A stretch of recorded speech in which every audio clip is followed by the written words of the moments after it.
नमस्कार दोस्तों, आज मैं आपको भादो शुक्ल पक्ष की परिवर्तनी एकादशी व्रत की कथा सुनाने जा रही हूँ। पांडुनंदन ने कहा, हे भगवंत, अब आप कृपा कर मुझे भाद्रपद शुक्ल पक्ष की एकादशी के महात्म्य की कथा सुनाइए और यह भी बतलाइए कि इस एकादशी का देवता कौन है, इसकी पूजा की क्या विधि है। युधिष्ठिर के ऐसे वचन सुन श्री कृष्ण जी ने कहा, हे राजन, इस एकादशी का नाम वामन, जयंती एवं अंक परिवर्तनी भी है। जयंती व्रत से बढ़कर और कोई व्रत ही नहीं। इसके सुनने एवं स्मरण करने मात्र से समस्त पाप नष्ट हो जाते हैं। वैष्णव एवं अपनी गति चाहने वालों को इस एकादशी का व्रत अवश्य ही करना चाहिए।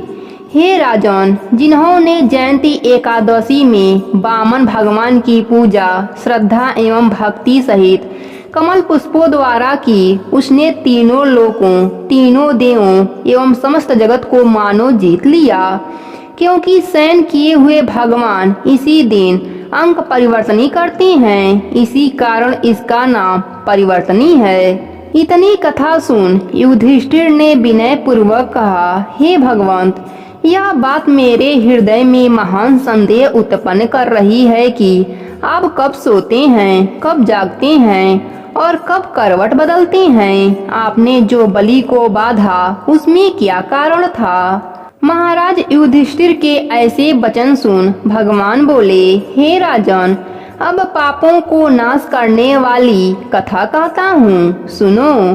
सतयुग में अत्यंत ब्राह्मण भक्त, सत्यवादी एवं दानी बलि नामक राक्षस मेरा अनन्य भक्त था। उसने अपने यम, नियम एवं तप, दान और यज्ञ द्वारा त्रैलोक्य को कंपित कर दिया था। उसके यज्ञ, दान और तप से भयभीत इंद्र देवताओं को साथ ले मेरे यहाँ आए और मेरी स्तुति एवं प्रार्थना की।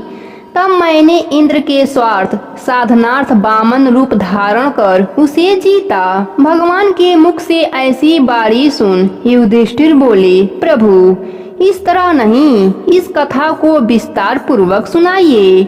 युधिष्ठिर के ऐसे वाक्य सुन भगवान ने कहा, हे राजन, मैंने वामन का रूप धारण कर राजा बलि से 3 पग पृथ्वी की याचना की और उसने सहर्ष दान में दे दिया।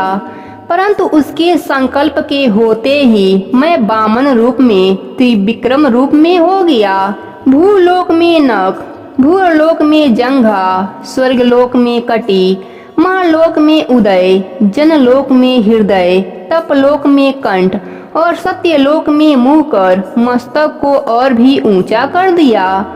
उस समय सूर्य, चंद्र और इंद्रादि समस्त देवता मेरी स्तुति करने लगे।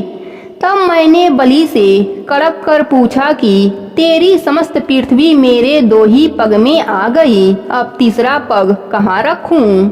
मेरी बात सुन बलि ने अपना मस्तक नीचा कर दिया। तब मैंने उसके मस्तक पर पैर रखा, उसे पाताल में पहुंचा दिया।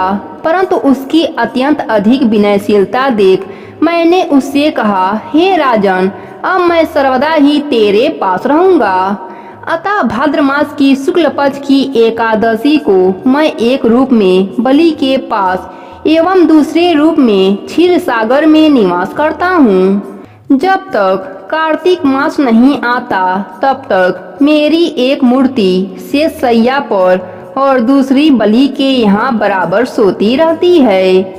इसी एकादशी को मैं सोता हुआ करवट बदलता हूँ। अस्तु, इस एकादशी को त्रिलोकी भगवान की पूजा एवं दान तथा रात्रि का जागरण अच्छे पुण्य और महामंगल फल देने वाला है और इसको करने वाले एवं इस कथा को सुनने वाले अवश्य ही स्वर्ग और मुक्ति को प्राप्त होते हैं।